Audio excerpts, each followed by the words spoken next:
તો ડભોઈ તાલુકાના 12 શાળાઓનું ખાતમુહૂર્ત કરવામાં આવ્યું હતું। ત્યારે ડભોઈ તાલુકામાં સમગ્ર શિક્ષા અભિયાન અંતર્ગત કુલ 9.16 કરોડના ખર્ચે 12 પ્રાથમિક શાળાઓમાં 46 ઓરડા બનાવવાના કામનું અમરેશ્વરમાં ખાતમુહૂર્ત કરાયું છે।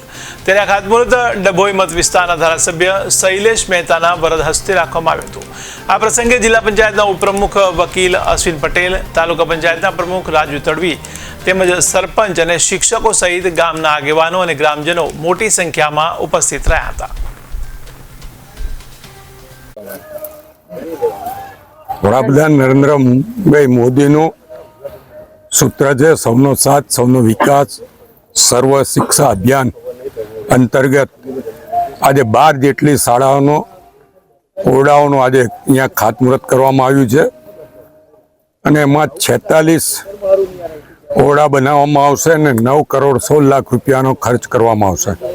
આજે અહીંયા અમરેશ્વર જે ડભોઈ તાલુકાનું છેવાડાનું ગામ કહેવાય ત્યાં ખાતમુહૂર્ત કરવામાં આવ્યું છે અને અહીંયાથી જ આ તમામ ગામો બાર એટલે કે પલાસવાડા, કરનેટ, અમરેશ્વર, સિંધિયાપુરા, ભિલોડિયા, ઢાલનગર, સુંદરકુવા, કુમાર,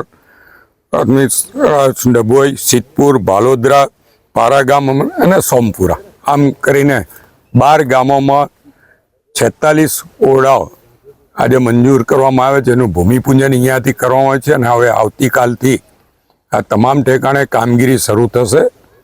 ટોટલ 9 કરોડ 16 લાખ રૂપિયા આને માટે ફાળવવામાં આવ્યા છે અને અહીંયા આગળના લોકોની હજુ 2 વધારાના ઓરડાઓની જે માંગ છે એ પણ